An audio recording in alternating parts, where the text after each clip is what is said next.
Assalamualaikum, selamat pagi rekan-rekan semua. Senang sekali hadir di tengah-tengah teman-teman PPI Dunia. Ini organisasi tua sekali ini. Apa namanya? Saya diminta sama panitia untuk coba bicara, katanya judulnya kekuatan media sosial, kekuatan power of social media. Nah, apa namanya? Nah, kemudian saya bikin judul baru nih, jadi menambang energi dari media sosial. Apa namanya? Untuk melihat seberapa bagaimana cara kita. Saya kira semua orang di sini sudah familiar lah tentang apa namanya, sosial media itu powerful sekali gitu ya. Satu apa namanya, podcast singkat di Australia, sampai presiden datang ke sebuah tempat yang dikritik tersebut misalnya, atau di mana segala macam. Jadi memang apa, sosial media itu punya power yang besar. Nah, cuman di sini saya coba mau share tentang pengalaman kami beberapa, ini mungkin udah lebih dari 1 dekade ya, tentang apa yang bisa kita lakukan terkait. Tadi udah Yudhistira juga udah cerita tentang big data analytics, apa namanya, bagaimana mengekstrak informasi dari online gitu ya. Nah, tapi melihat media sosial, nah ini apa yang mau tunjukin sedikit, apa namanya,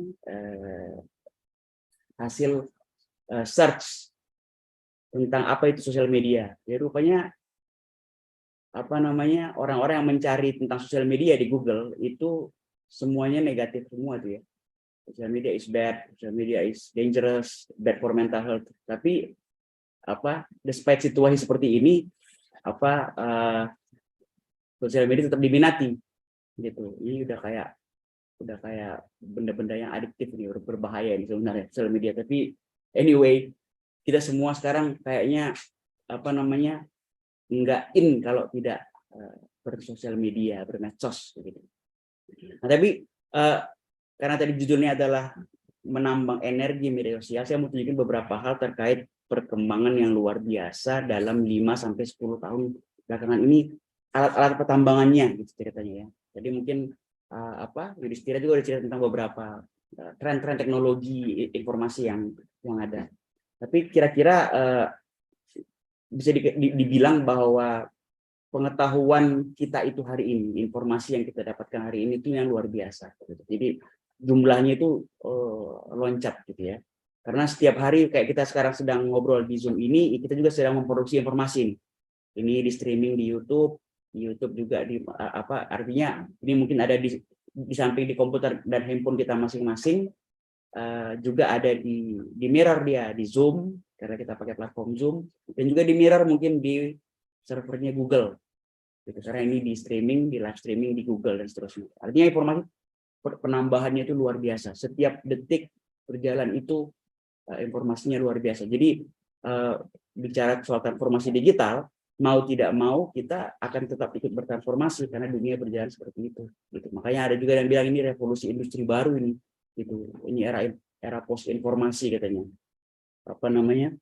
Setiap 12 jam 2 kali lipat jumlah total informasi yang ada di planet bumi itu diproduksi yang baru volumenya. Jadi terus menerus sampai sekarang katanya apa, dunia sedang krisis sama material-material yang dipakai untuk semikonduktor gitu, karena apa namanya, apalagi pandemi kemarin dan seterusnya. Jadi kebutuhan akan informasi itu apa namanya, untuk disimpan secara digital itu apa namanya, peningkatannya itu luar biasa. Nah, tapi oke lah, itu mungkin tak terlihat oleh kita gitu. Tapi yang mungkin apa namanya, yang menarik adalah dari perkembangan semua ini adalah tadi udah disebut beberapa kali, ada sekitar beberapa belas kali disebut istilah ChatGPT gitu ya. Nah, ChatGPT itu sebenarnya ya adalah bagian kecil dari artificial intelligence, kecerdasan buatan. Jadi kecerdasan buatan itu bisa dibilang secara pendek ya, apa namanya, berusaha meniru otak kita itu ke dalam komputer. Jadi itu apa namanya, gambar ini adalah gambar kapasitas komputasi dari mesin learning, mesin yang belajar, manusia belajar, maka mesin pun belajar dibikin kayak manusia gitu. Jadi kecerdasan dari satu ekor burung gagak itu udah sama sekarang dengan kecepatan apa namanya, ChatGPT yang kita pakai, GPT-4 kan. Gitu. Ini apa, diagramnya dibikin sama beberapa peneliti gitu. Jadi apa namanya ada dikenal dalam sistem informasi disebut hukum Moore bahwa akan ada doubling, akan ada penggandaan dari kapasitas dari komputasi setiap tahunnya. Itu sekarang udah loncat, dia udah tinggi sekali gitu. Dan sekarang kita sudah bisa bercakap-cakap dengan komputer gitu. Komputer sudah bisa kita suruh bikin puisi, komputer kita suruh bisa bikin lagu, bikin gambar, bikin video, segala macam. Itu yang kita sebut dengan AI. Itu perkembangannya itu sejak tahun 2008 ketika ada pemrosesan neural. Jadi neuron otak kita ini kan tersurat neuron-neuron. Nah, itu kemudian ditiru di komputer yang berbagai macam gaya kompleksitas yang ada di neuron di otak kita kemudian dipindah di komputer sehingga komputer bisa membaca, bahkan sekarang bisa menulis, bisa cerita dan segala macam. Jadi proses-proses yang yang rutin dari otak manusia ini sudah bisa kita pindahkan dan delegasikan ke komputer. Jadi saya bilang ini revolusi yang bikin orang banyak takut juga ini. Gitu. Kenapa? Karena nanti akan ada tadi udah disebut sama Yudhistira atau superhuman. Ini akan ada superhuman itu dalam wujud semikonduktor mungkin. Gitu. Ada satu sistem artificial intelligence yang kecerdasannya itu udah melewati seluruh kecerdasan manusia. Ya main catur aja udah kalah gitu ya manusia. Gitu. Nanti apalagi yang bisa dibikin dan seterusnya. Nah itu gambaran dari nah, sekarang kita coba kembali ke Indonesia ya karena kita bicara medsos di sini media sosial juga bicara tentang Indonesia. Nah, secara digital apa itu Indonesia? Indonesia itu bisa dibilang adalah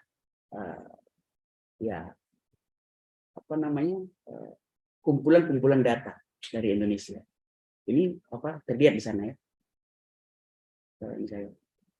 Nah, di Indonesia itu sekarang ada lebih dari 343 juta perangkat komunikasi yang terhubung ke internet. Ini handphone, ada IoT juga, ada CCTV, ada apa segala macam dan seterusnya itu terkoneksi ke internet. Dan dari 343 juta itu ada 273 juta lebih udah exceeding jumlah penduduk Indonesia. Pelanggan internet seluler dari berbagai macam. Inilah kalau misalnya ada sebuah komputer cerdas artificial intelligence yang ini, kalau dia mau melihat Indonesia, dia melihat ini. Dia melihat 3,3 juta perangkat komunikasi ini. Jadi dia dan ini semua terhubung. Pelanggan internet orang-orang yang dari sisi menggunakannya sebagai medsos, menggunakan email, ada sekitar 202 juta lebih saat ini. Rata-rata kita mungkin kalau yang peserta diskusi Zoom ini mungkin lebih dari 8 jam. Tapi rata-rata di Indonesia katanya 8 jam ya 22 menit sehari. Nah, ini dan ini nggak berhenti di situ. Di sini juga ada uang di sana. Ada transaksi di situ. Kita mencatatkan ada 204 triliun transaksi elektronik sudah ada secara digital saat ini. Sekarang juga mengenal disrupsi di bidang currency, ada cryptocurrency, Bitcoin, Ethereum dan segala macam dan seterusnya. Ada di Indonesia ternyata ada lebih dari 6,7 juta account uang kripto di Indonesia. Inilah yang dilihat oleh komputer. Kalau dari medsos itu mungkin di bawahnya. Kita bisa mengindeks sebenarnya. YouTube yang jelas YouTube dan Google mengindeks ada 140 juta lebih akun-akun YouTube yang ada yang kira-kira bergeolokasi di Indonesia. Gitu. Ada juga mungkin jumlahnya agak mirip-mirip dengan pengguna Facebook. Gitu. Ada 93 juta orang aktif di Instagram. Gitu. Ada 111 juta yang aktif nonton dan memposting TikTok. Katanya generasi-generasi yang baru hari ini, ya generasi-generasi mahasiswa S1 atau SMA hari ini itu nggak lagi nonton berita, tapi nonton TikTok. Jadi dia dapat informasi dari TikTok. Yang ramai sekali, apalagi kalau misalnya di kalangan grup ini ada yang suka main-main medsos, mungkin Twitter, itu ada sekitar 10 jutaan. Jadi bisa dibayangkan bahwa kalau misalnya ada sebuah, kita membayangkan bahwa server YouTube itu adalah orang gitu, yang punya kemampuan neural, kemampuan pemrosesan seperti orang, maka dia sebenarnya mantengin apapun yang dilakukan oleh 140 juta orang tadi itu yang nonton di Indonesia. Gitu. Jadi apa yang mereka tonton, apa yang mereka klik, apa yang mereka itu semua disimpan sama dia, dilihat sama dia. Gitu. Termasuk yang itu 134 juta akun WhatsApp ya, kepada siapa kita ngobrol, kepada siapa kita ini segala macam itu dia bisa lihat semuanya. Kalau misalnya dia adalah kita bayangkan sebagai manusia dan seterusnya. Nah, inilah yang kemudian menjadi power dari ini sosial media gitu. Jadi kalau misalnya bayangkan misalnya kita bisa lihat semua apa yang ditonton oleh orang Indonesia, ya orang yang tahu itu akan power, kan knowledge is power ya gitu. Jadi apa yang diposting di mana seorang berada dengan Facebook itu bisa dilihat oleh itu, maka itu. Jadi kalau misalnya kita berandai-andai kita mau mau lihat orang YouTube Indonesia ya kita bisa tahu gitu apa yang kira-kira ada di benak orang Indonesia gitu overall gitu. Jadi bisa dibilang kecerdasan kolektifnya orang Indonesia itu kelihatan di YouTube, Facebook, Instagram, di medsos semua itu gitu. Termasuk bukan hanya kecerdasan kolektif tapi juga kedunguan kolektif gitu. Kalau kita misalnya ada itu orang-orang yang pesimis atau sinis bilang, oh itu juga bukan cuma kecerdasan yang kolektif, tapi juga bisa juga kedunguan yang kolektif katanya. Tapi itulah ininya. Lantas bagaimana cara kita menambang informasi semua ini? Yang jelas platform tersebut yang saya sebut tadi kayak YouTube, Facebook, Instagram dan kawan-kawan ini sebenarnya punya aturan-aturan sendiri yang dia sendiri nggak boleh orang-orang itu melihat privasi ya dari apa yang diekspresikan menggunakan server dia. Yang jelas ini semua perusahaan-perusahaan yang punya prinsip ekonomi, mereka ya hidup dari ekonomisasi dari apa yang dilakukan oleh usernya, penggunanya di situ. Nah, tapi kita udah tahu bahwa di situ ada power gitu, ada pengetahuan luar biasa. Nah, bagaimana caranya? Mungkin saya akan bikin ini karena ini akan teknis sekali, tapi saya bikin ilustrasi aja, cuma satu slide lah ini. Kira-kira bagaimana perangkat-perangkat pertambangannya? Yang jelas kita 5-6 tahun kebelakang ini mengenal istilah data science. Itu ilmu data namanya. Aneh juga sebenarnya karena harus semua science itu pakai data ya. Tapi data science katanya. Intinya adalah bagaimana caranya mengekstrak informasi dari data menjadi informasi baru. Istilah kita kecerdasan lah, intelligence, gitu, kecerdasan. Nah, prosesnya itu ada macam-macam caranya. Jadi misalnya data itu adalah bisa dibilang huruf X gitu ya, variabel X, maka data itu bisa ada data yang berbentuk pegambar, teks ketikan gitu ya, artikel atau posting status atau lokasi atau apa semua segala macam itu kemudian itu yang mau diubah menjadi intelligence. Dan bisa dari sebelah kanan itu langsung. Jadi misalnya kalau dalam bahasa matematik ya, kalimat-kalimat atau angka-angka atau sensor-sensor atau indeks-indeks yang ada di itu kemudian diubah ke sebuah deret vektor gitu, di sini dengan real ya. Kemudian nanti dia itu akan bisa karena komputer nggak bisa membaca huruf ini misalnya kata proses itu ya. Komputer nggak bisa baca. Komputer bisa baca itu ketika dia diubah dan diolah secara aritmetik ke dalam bahasa yang dia mengerti, ke dalam bahasa algebraik yang dia ngerti gitu. Nah, ada lokasi di sana. Jadi dimensinya nggak cuma satu, bisa dimensi 2 datanya. Jadi emang cukup rumit dan menantang dengan ininya. Tapi yang jelas ini semua worth it. Ini semua garis-garis yang saya gambar di sini ini semua sekarang bisa diotomasi dengan artificial intelligence. Jadi kalau misalnya kita tahu bahwa ChatGPT itu adalah fungsi transformer yang menggenerasi sesuatu, maka ini ini sebenarnya artificial intelligence juga tidak hanya untuk menggenerasi sesuatu. ChatGPT iya, gitu. Tapi kalau artificial intelligence secara umum dia juga bisa membaca, gitu. Dia bisa menyerap informasi kemudian nanti dia. Dan bagaimana kita kemudian apa namanya menggunakan itu semua sebagai intelligence. Nah, ini adalah sebuah contoh. Jadi sebenarnya kalau kita ini Twitter ini, Twitter. Kalau kita men-tweet misalnya, saya lapar, ya, tweet, enter gitu ya, dikirim ke server Twitter, jadi dibaca sama follower kita. Sebenarnya yang kita kirim bukan cuma saya lapar tadi, bukan cuma kalimat itu. Yang kita kirim adalah ini data ini. Ini ada kotak di sini. Tulisannya kemudian kecil-kecil. Ya, tapi di situ ada waktu, ada lokasi, ada nama pengirimnya, siapa yang ikut pengirimnya, kira-kira apa namanya status tersebut akan muncul di handphone atau di gawai akun siapa saja dan seterusnya. Itu semua kita kirim bersama dengan kata pendek saya lapar tadi. Ini yang kemudian perlu ditambang untuk mendapatkan informasi. Jadi bisa dibayangkan apa namanya kita sebenarnya membuka diri ketika bilang lapar ke sesuatu, maka seperti itu. Atau bahkan misalnya ini juga sama halnya dengan cara kita juga ngechat misalnya pakai WhatsApp misalnya.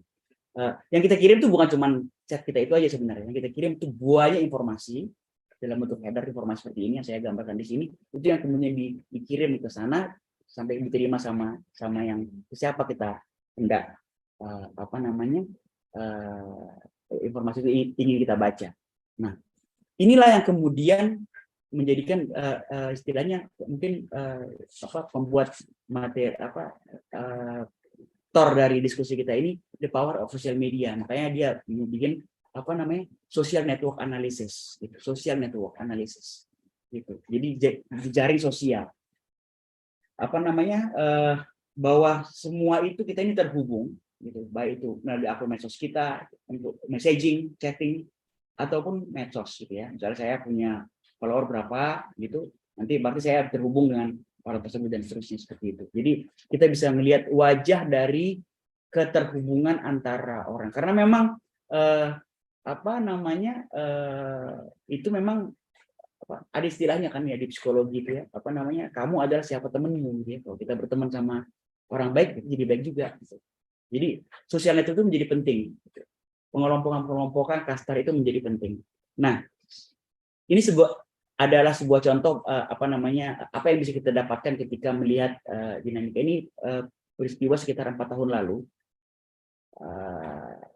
Ini tanggal 15 April tahun 2019. Ini adalah social network dari orang-orang yang berbicara tentang calon presiden. Ini beberapa saat sebelum Pilpres waktu itu. Ini contohnya, gitu. Tapi ini real datanya, gitu. Kelihatan bahwa pada tanggal 15 April itu ada keterbelahan itu.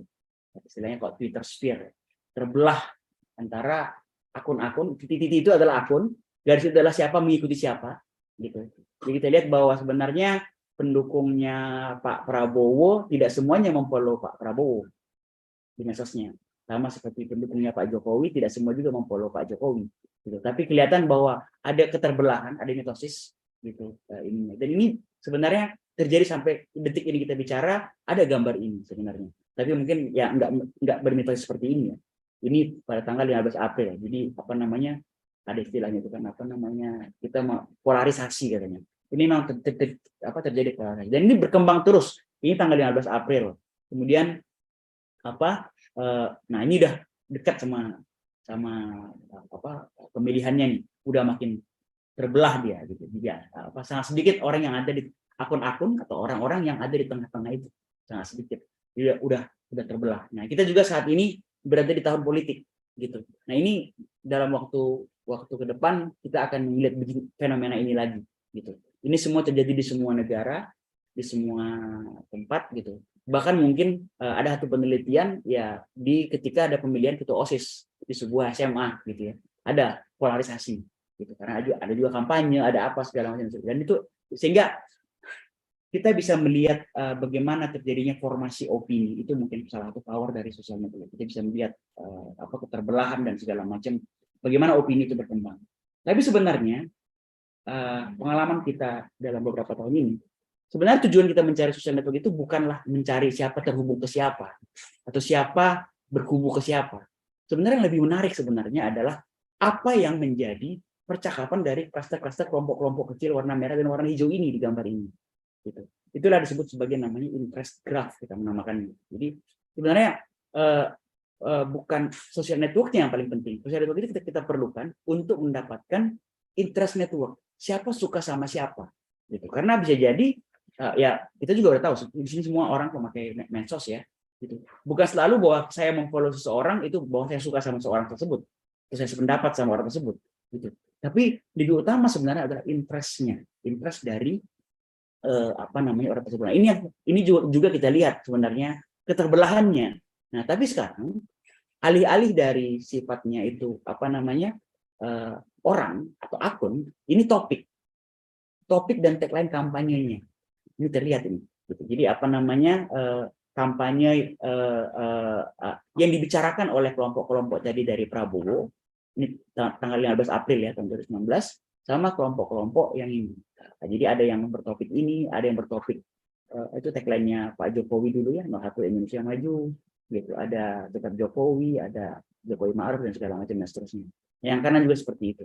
Ada topik-topiknya. Nah, topik-topik ini yang kemudian bisa mengundang banyak peneliti-peneliti lain, gitu di luar teknologi informasi. Jadi misalnya orang-orang psikologi, orang-orang sosiologi segala macam, gitu. Karena kita tidak hanya lagi bicara soal akun, tapi kita bicara soal topik dari apa namanya ininya. Nah ini makin terasa topik itu ketika kita bicara soal misalnya waktu debat ini peristiwa ketika debat Pilpres tanggal 15. Ini apa namanya debat.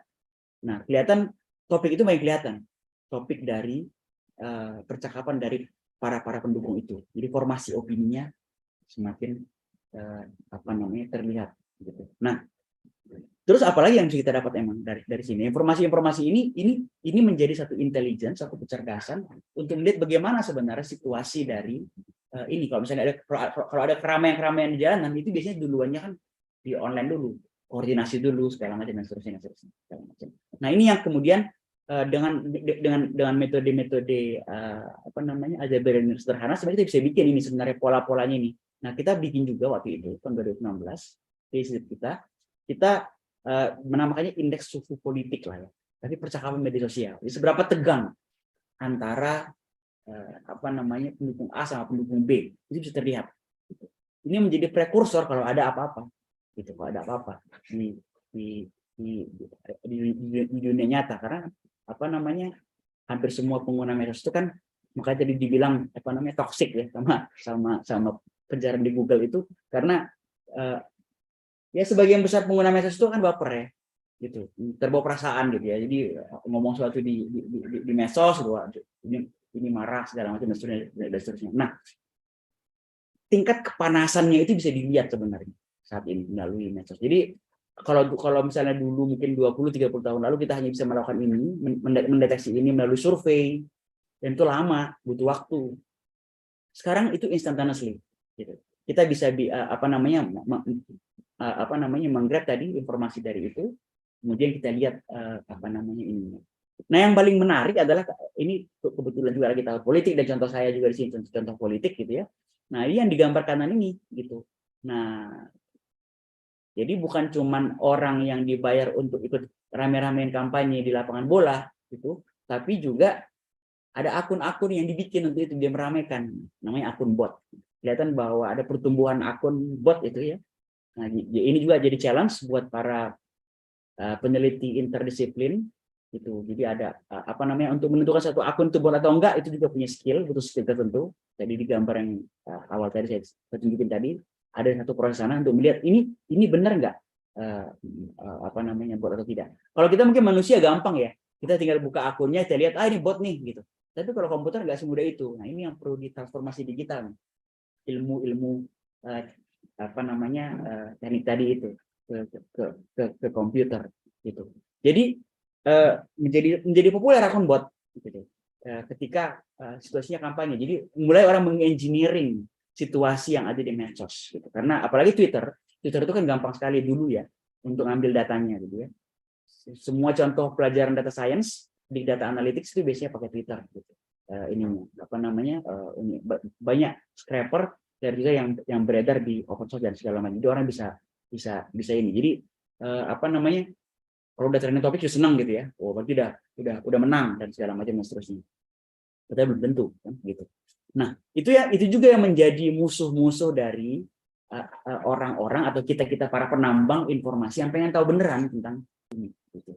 Tentang apa yang sebenarnya terjadi di masyarakat saat ini melalui postingan mereka di media sosial, gitu. Nah, ini adalah jenis-jenis kepalsuan informasi, gitu. Melalui bot, melalui orang, melalui apa? Ada propagandis, sekarang ada istilah apa namanya, buzzer RP segala macam. Sebenarnya kurang tepat ya kalau dibilang buzzer ya. Lebih tepat sebenarnya itu adalah propagandis gitu ya. Sebenarnya karena dulu ada profesi propagandis itu.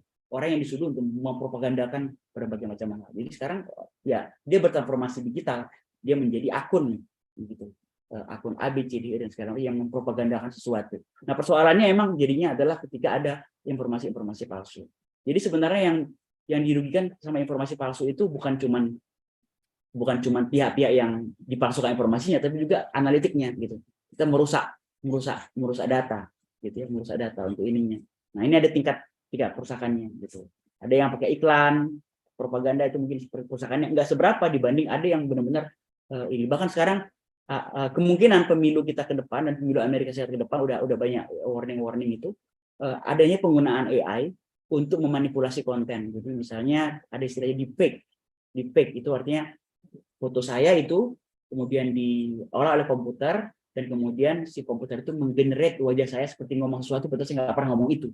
Nah, itu fitnah yang akan sangat mengerikan ke depan. Ini ke depan apa namanya, tampaknya akan menjadi begitu nanti trennya. Itu udah jadi woro-woro. Karena memang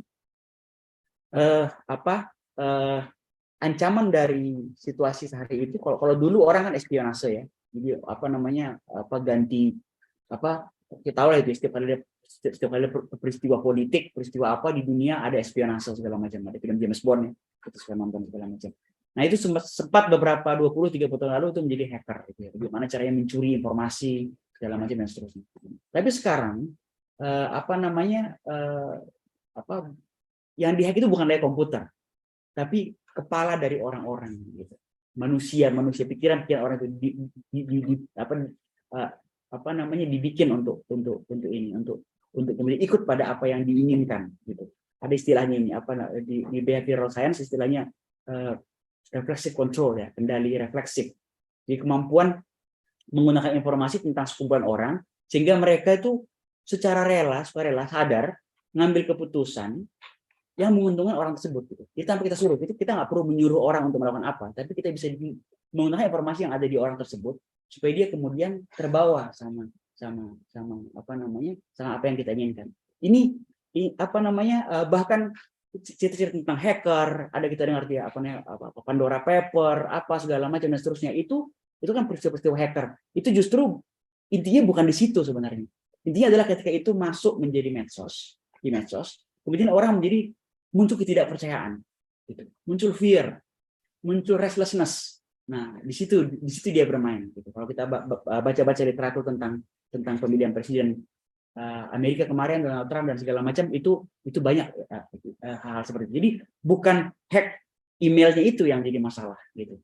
Itu masalah gitu, masalah informasi. Tapi kemudian dampaknya itu kemudian setelah menyebar. Nah, pernah saya tweet beberapa tahun lalu itu, kalau orang hari ini tuh menghack komputer, orang cerdas, tapi orang-orang cerdas masa depan itu ya dia menghack pikiran orang. Dia tahu ini apa namanya backdoor yang paling berbahaya, yang paling rentan itu bukan komputer kita. Komputer kita bisa pakai two factor authentication, pakai password, pakai yang canggih segala macam seterusnya. Tapi otak kita ini kadang-kadang kita lihat aja apa yang berita, kemudian terpengaruh, kita emosi dan segala macam dan seterusnya. Maka apa namanya, ini ada sebuah video muncul, kita langsung emosi. Dan video-video yang menarik itu harus video-video yang emosional, harus bikin apa namanya, kebangkitan emosi gitu. Apakah kebangkitan emosi tertawa gitu, atau marah, atau curiga, atau apa dan segala macam. Nah, itu yang kemudian dipermainkan oleh apa namanya, masuk ke. Jadi di sini power of social media itu sebenarnya gitu. Power untuk melihatnya, merekam dan menambah informasinya, dan kemudian power untuk menggunakan media informasi itu untuk apa namanya, menginfluence orang-orang. Jadi apa namanya, kalau dulu ada propagandis, ya sekarang dia menjadi influencer ini. Nah, ini sebuah contoh saya lihat misalnya kayak tadi saya sempat menyebut tentang kecerdasan kolektif ya. Apa yang ditonton oleh orang Indonesia hari ini? Itu karena sebagian besar udah pada nggak nonton TV lagi tapi nonton YouTube. Dari 100 juta akun itu ini sekitar 2000-an akun yang paling banyak ditonton oleh orang Indonesia. Inilah kira-kira petanya. Warna-warna itu menggambarkan tentang klaster-klaster dan topik-topik apa gitu. Ada topik hobi, ada topik komedi lucu-lucu, ada tutorial, ada akun berita. Sekarang akun TV media mainstream juga harus punya akun YouTube, kalau enggak dia bisa tergerus itu ininya. Nah, tapi karena kita di sini kelompok pelajar, saya mau lihat yang paling bawah itu di bawah itu ada namanya itu orang-orang belajar tutorial apa segala macam. Nah, ini social network. Nah, kita pengen tahu apa yang mereka tonton. Apa yang dilihat oleh orang-orang Indonesia dari sisi pembelajaran tadi, tutorial apa segala macamnya. Nah, kira-kira ini disebut interest network-nya. Jadi bisa mungkin pendeknya ya kita bayangkanlah bahwa ada komputer kecil yang nontonin semua ini. Kalau ditonton ini 3 minggu nggak selesai nih, nonstop ya tonton. Tapi itu delegasi komputer dan kemudian komputer bikin analisisnya gitu ya, bikin clusteringnya, pengelompokan, sehingga kita punya peta tuh. Jadi ternyata dari sisi yang di bawah tadi itu interestnya itu bukan yang rame itu adalah berita tentang pembelajaran. Ini menunjukkan bahwa orang Indonesia saat ini mencari informasi itu benar-benar dari YouTube, gitu, dari potongan-potongan dan klip-klip yang ada di YouTube dan bukan di TV mainstream. Tutorial itu hanya sekitar 7% kurang, itu yang warna hijau tuh. Itu yang kami zoom di gambar ini, itu kelihatan itu belajar macam-macam. Ingatkan Pak Hoki, waktunya tinggal 1 menit lagi. Oke, ya. Nah, ini juga kalau kita lihat di TikTok nih, ini. Jadi ada YouTube, ada di TikTok. Kita semua nah itu. Nah, sekarang bayangkan, terus bagaimana dengan media biasa? Nah, ini juga social network analis yang lebih advance lagi. Bayangkan semua koran-koran itu tadi disebut oleh Yudhistira ya. Koran-koran itu dibaca oleh komputer, kemudian kita bisa melihat bagaimana kira-kira mereka tokoh-tokoh yang bicara, para selebritas bicara ini. Nah, ini juga real time sebenarnya. Ini lihat tokoh-tokoh bicara apa dan kemudian kita bisa menebak orang ini kira-kira berbeda pendapat sama siapa. Kalau biru sesuai pendapat, negatif berarti merah berarti negatif. Dia berbeda pendapat. Dari sini pun kita bisa lihat pola dari suhu politik di kalangan elit. Ini tadi peta orang biasa, akun-akun, ini orang elit. Nah, dan yang paling menarik adalah untuk mengakhiri diskusi kita ini adalah bahwa sekarang media massa itu sudah menggunakan kalau dulu orang itu berharap dimuat di media massa konvensional. Kalau sekarang media massa itu harus melihat apa yang dibaca orang. Makanya ada istilah clickbait. Dia harus membuat sesuatu berita supaya orang mau baca itu dan dari situ kelihatan klasternya. Bahkan bisa dibilang ya gambarnya menunjukkan kata-kata berita, relasi kata-kata berita dari sisi pembacanya dan ternyata ya pada akhirnya redaksi media massa itu akhirnya ikut sama apa yang mau dibaca sama pembacanya. Jadi editorial itu nggak lagi bisa dibilang murni atau netral, ya, meskipun ada prinsip-prinsip kode etik ya. Tapi pada akhirnya dia akan ditentukan di drive oleh si pembacanya. Jadi bisa dibayangkan lah kekuatan sosial media kalau misalnya informasi ini dilihat secara real time. Jadi apapun yang diproduksi oleh orang tadi ratusan juta akun Indonesia tadi itu kemudian dilihat seperti ini. Apa yang bisa kita dapat, apa yang diketahui oleh kita, sebagai orang yang menambang informasi di media sosial. Itu mungkin yang bisa saya sampaikan. Ini ada sedikit pemeo lah ya. Jadi kalau dalam sekarang data itu ada sebutan informasi. Jadi sekian tadi banyak data, posting segala macam, ada sedikit sekali informasi. Nah, dari sedikit informasi itu, kalau ada sekian banyak informasi, hanya sedikit juga pengetahuan. Jadi memang apapun yang kita lakukan dari sisi penambangan informasi dan intelijen yang ada di media sosial, tujuannya adalah mencari yang paling kecil, gitu. Dan ketika kita dapatkan, itu yang menjadi sangat berharga. Mungkin demikian.